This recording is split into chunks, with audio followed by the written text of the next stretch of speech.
All right, guys, thanks for joining. Good afternoon. Some of you might be on the West Coast there, which I think we're in the late morning, but good day to you nonetheless.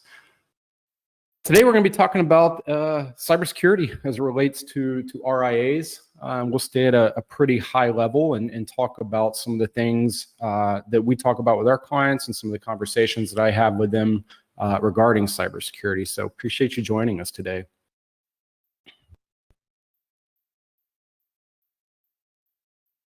As you probably heard, we're going to have this recorded. So we'll have a recording sent around afterwards to those that attended and want to share it or didn't make it and want to get the recording later. So for those that don't know me, my name is Brian Hahn. I'm an intelligence and cybersecurity consultant with Tradecraft.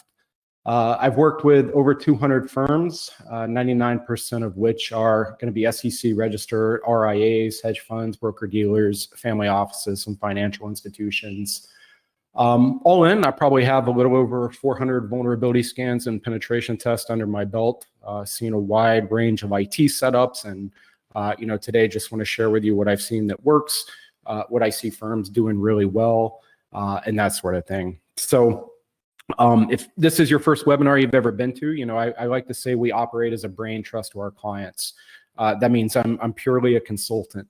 I don't sell any IT services, ongoing managed provider, cybersecurity, anything like that.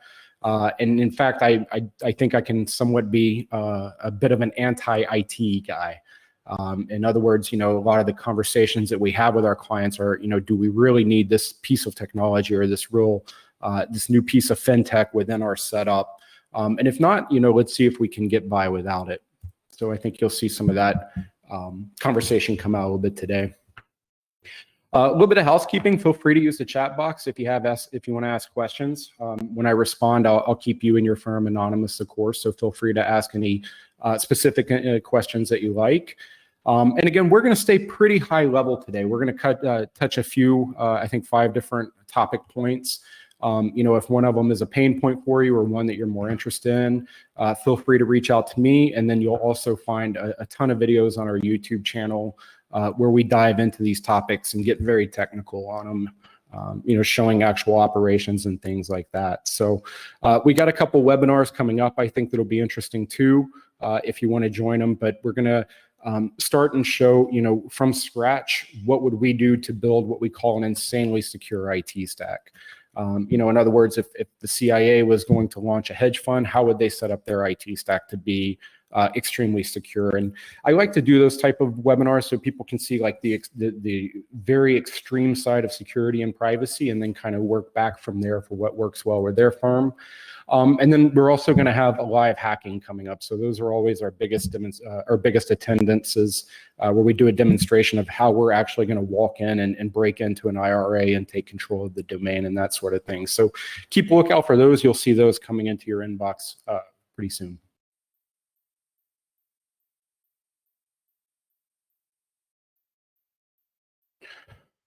All right, so 5 items we're going to talk on today. Cloud security. I think there's this big misconception that the cloud provides security and a lot of other myths around that. So I'm actually very much an anti-cloud guy when I can be. Of course, there are some use cases for it, but we'll talk about that. Endpoint security, so we've had a huge rise in firms that are allowing bring your own device policies and have employees working from home, that never came back post-COVID, or maybe they're just working from home. But, of course, all these nuances add a lot of complication to securing and making sure that our firm's compliant. We'll talk on that. We're going to talk a lot about third-party risk management. So, this is one of the ones where I think a lot of firms just don't pay much attention to how much time it takes to do this correctly. And then also, what they're going to find when they actually do a thorough third-party risk management. And we'll talk about incident response planning and other regulatory requirements. So again, I'm going to be very brief on these, but if you on our YouTube channel, I think we have a webinar. I think it's a little over 45 minutes where we talk about nothing but incident response planning and also cyber regulation and what documentation you need, how to put it together. Because of course, 20649 is going to change that for a lot of us. So let's talk about cloud security, and cloud security is nebulous to we'll play on words, but whether you're talking about having a managed service provider who's running an Azure instance or AWS or virtual machines or CRMs, whatever the case may be, I kind of wrap that under cloud security. For me, a cloud is simply it's someone else's computer. It's one that you don't own, you can't control, you can't protect. And you probably don't even know where it's located, in the United States, China, wherever. So for me, that's what cloud means. It means someone else's computer. And I think each firm has a little bit a different setup in how they're utilizing the cloud. When talking about cloud, you see a lot of pros, and you see I have scalability and cost savings in question marks. For me, when we're looking at a firm and we're thinking about security, I can guarantee you that we can build a much more secure internal network that's going to save you thousands of dollars a year. So for me, I've never really seen the cost savings in the cloud. It seems like almost one of those things that the costs just continue to add up. You also see scalability, and it's true. It's easy to scale the cloud, but it's also easy to scale internal resources that we're building, whether we're having an internal server or whatever the case may be. So, for me, that's a little bit of a question mark. Flexible and mobile is another pro that's always listed. Again, same thing. There's no problem making a flexible and mobile system that we fully own, can fully secure and keep within our walls.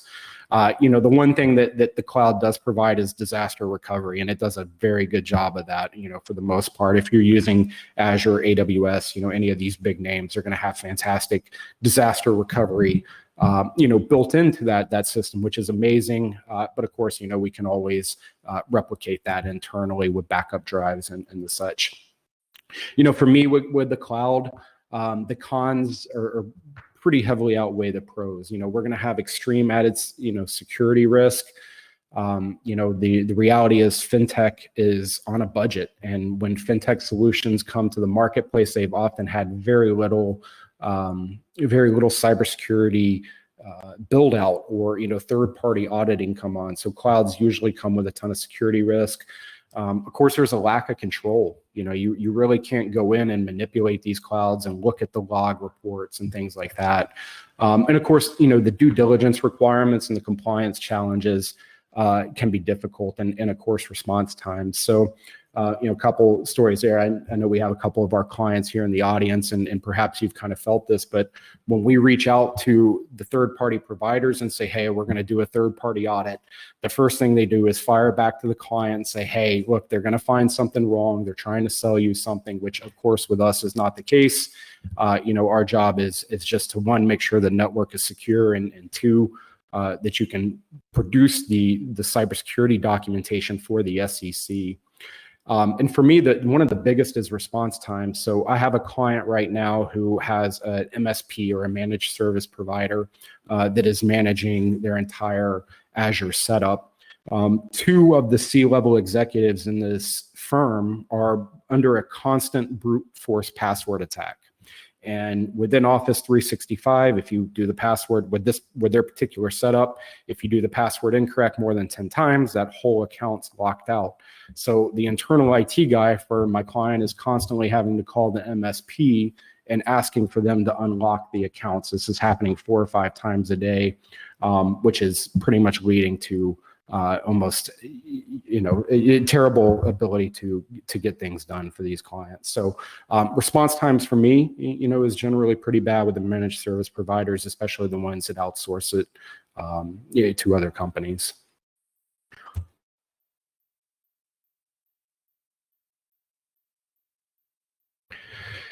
So endpoint security, with everyone working from home, of course, that increases the attack surface. So we have employees that are working from home on internal networks that, maybe their teenage child is also running a gaming server on, or, doing something of that nature, which, can lead to insecurity. Also having things like Ring doorbells, Alexa devices, and Roomba robots. These are very insecure devices. These are not set up to allow network security to flourish. And so, having employees working on the same networks as those type of devices is never an ideal situation. One of the major problems I see too is just lack of control over employee devices. And you better bet, like, the SEC is going to ask about this stuff. If you have an employee that loses their phone, do you have the ability to wipe it? Of course, that, having that ability gives you full control over that employee's device. And there's a lot of issues that come up with there.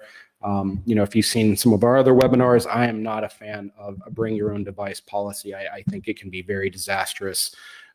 Because employees do a lot of really stupid things with their phones. It's almost like they don't think of it as a continuation of the business. They don't see it as a risk. So for me, that's one of the big issues with endpoint security.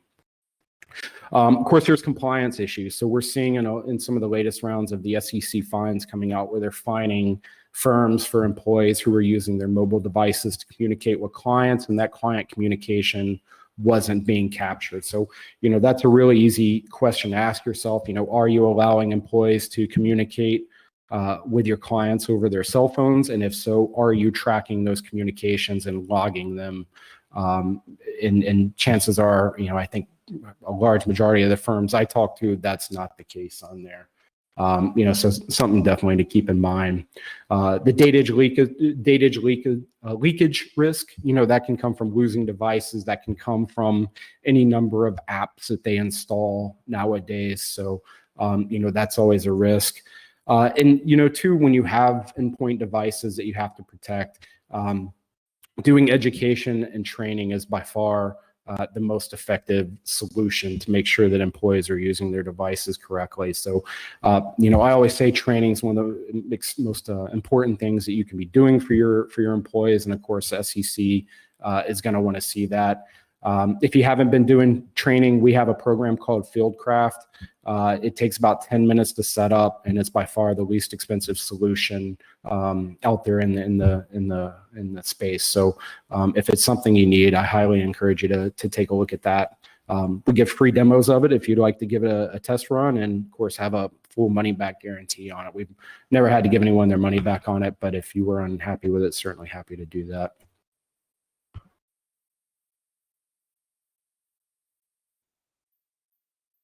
So third-party risk management, this is one of the ones I think a lot of firms don't pay attention to. And when we start working with firms, especially ones that have MSPs, it starts to come out how much time this actually takes. If we can take, let's say, an MSP that's got an Azure deployment out there, we need to be doing things like auditing that deployment, making sure it's set up, make sure they're doing the work that they're doing. There's very few times where we audit an Azure setup or an AWS setup where we don't find significant problems where maybe one of their admins wasn't using two-factor authentication, that sort of thing. So, if you are using an MSP, always ask them, say, hey, have you guys gone through a third-party audit? Chances are they're going to say no, they're not going to share that information with you. Ask them if they'd be open to going, for a third-party audit at your expense, because you have to be producing this documentation anyway. Again, the answer is almost no to that. So, vendor due diligence, it requires a significant investment of time in making sure that these vendors are doing what they say they are. Which is why we always step back and say, hey, do you really need this piece of technology? Do we really need to bring this in and give them access to some of our most sensitive information? And on the other hand, some firms are set up and ready to deal with this. And I find this the case generally for IT firms that are more geared towards the financial world. They tend to play ball a little bit easier in giving you SOC reports or whatever they may have been through. Two of the major MSP providers in the RIA space, they've both been acquired recently. But prior to and nothing about them being acquired, I'm not quite sure how how that changes their service. But whenever we'd go to them and say, hey, we need to do this audit, they were always very easy to work with and confident in their setup and allowing us to audit. And that's pretty rare. So all that's to say, if you are going to use a vendor for any sort of IT, have that conversation with them. What kind of third-party audits have you been through? Are you willing to share those reports? Are you willing to help us with our compliance? And I think that's where you'll start to see where that time adds up when you're trying to do your compliance work.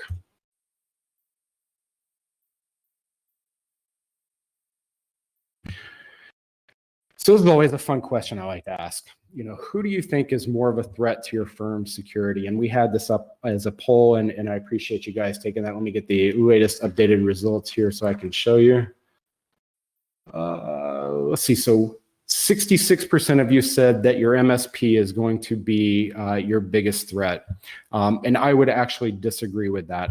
For me, it's going to be your website developer. And these are typically people within the stack that you don't think of. But from my situation, and you'll see this when we do our hacking demonstrations, when we're looking at an MSP, chances are if they're doing at least somewhat of their job, they're going to detect multiple logins or connect us checking into their servers, looking around. They're generally going to have some kind of log of what we're doing.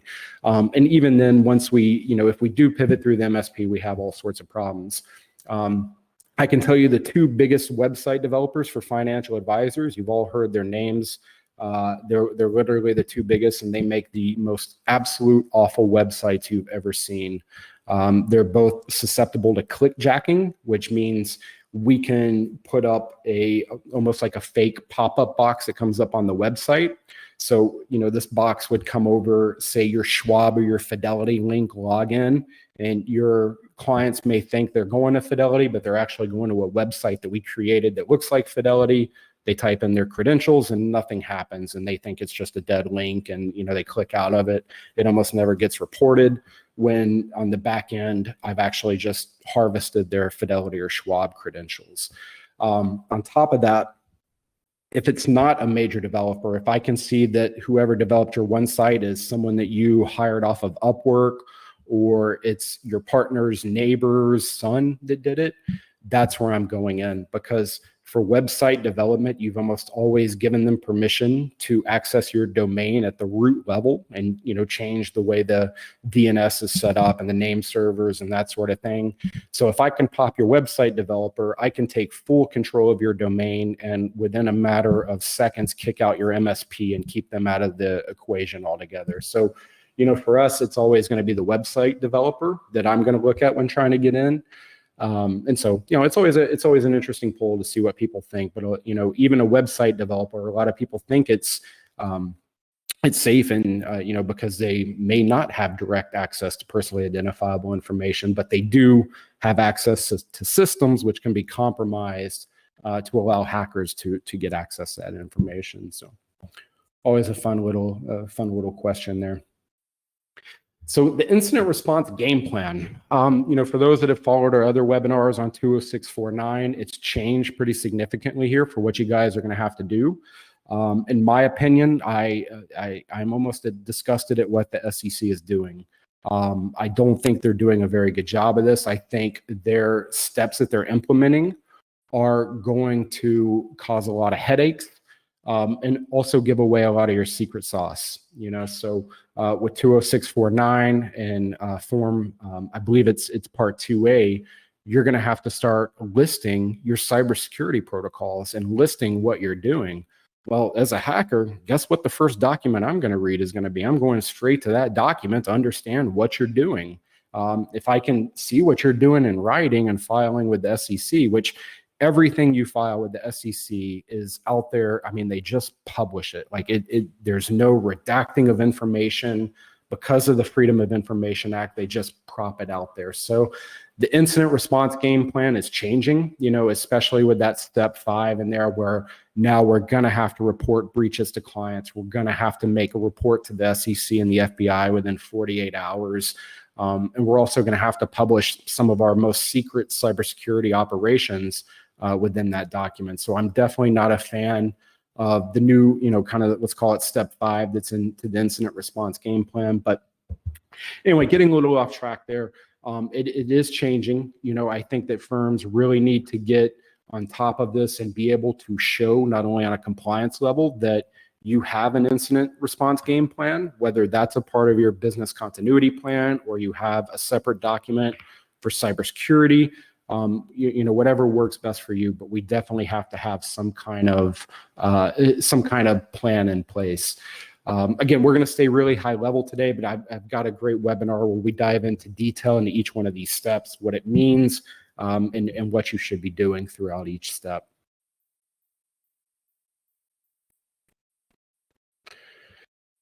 So, again, we've done a lot of videos on this, but you can approach cybersecurity compliance in a couple different ways from the SEC. One is you can take the documents that they publish out front, such as the Cybersecurity Observations Report that came out. In reading these were always so vague. For us and what we're doing for our clients, we're actually taking the examination notices that they're sending the clients and just line for line pulling out the different IT and cybersecurity related requests. And what you find is, and we just covered a webinar on this that went in detail, but these exam notices and the information that they're asking for is very different from what they're publishing on the front end.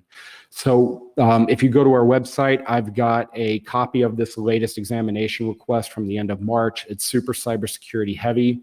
So that's a great document to go through and just go through it one by one and ask yourself, hey, could we produce this documentation? Do we have this evidence that we could show?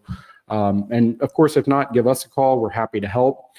There's also going to be another document that looks like this on the right, which is going to be an aggregate of all the different examination notices we've seen. So I think we're probably 7 or 8 pages in the second document of just line item by line item of different cybersecurity and IT related requests. So anyway, it's a great document to go through. You probably understand your IT stack better than anyone, hopefully.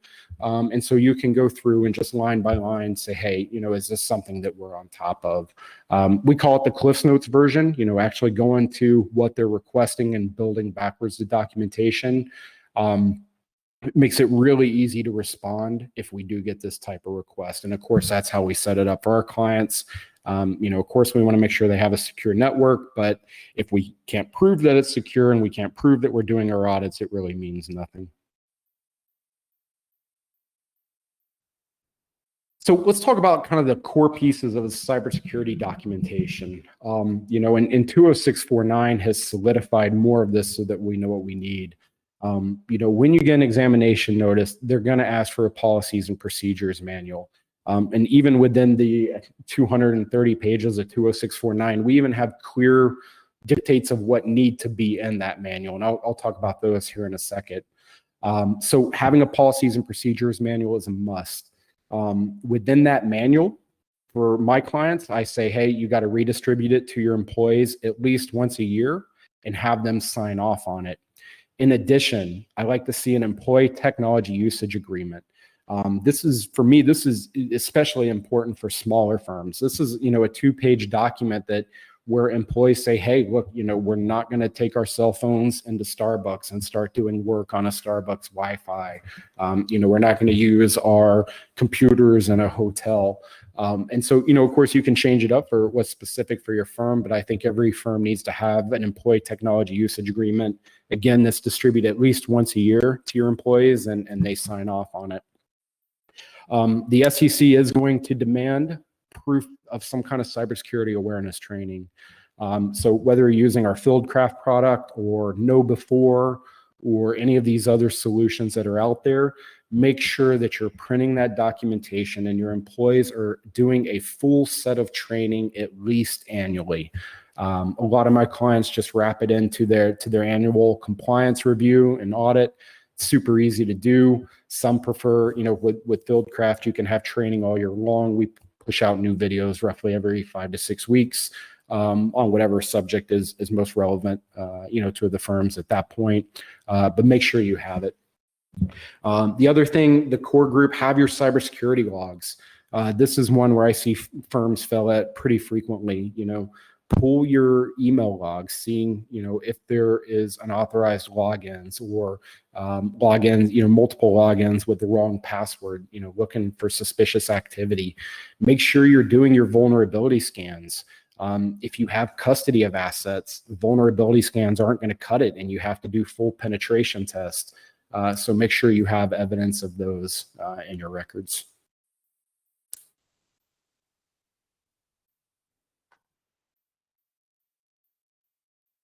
So when we look at the policies and procedures manual, 20649 gave us more details of what needed to be in there, and two, looking at that recent examination notice, we know what needs to be in there. But one of the reports that we're big on producing for our clients, and if you don't have us do it, it's something you definitely need to be doing, but do a risk and threat assessment or report. Step back and look at your firm from a hacker's point of view.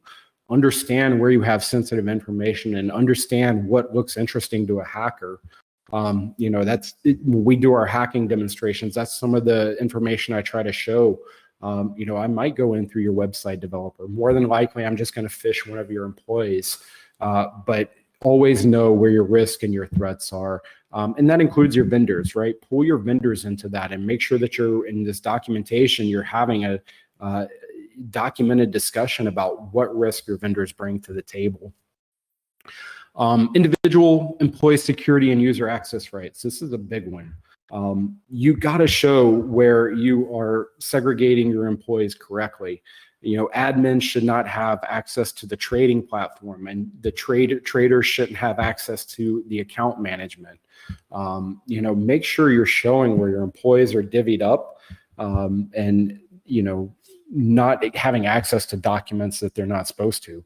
Kind of funny thing, this is a big issue within the SEC right now, if you've been following it, but there's a lot of internal issues with the SEC and user access rights, where they're showing within the enforcement division now that people had information that they shouldn't have, which to me is a little bit of it's still a walled garden there. It is what it is, but you better bet the SEC is going to be big on making sure that you have that documented.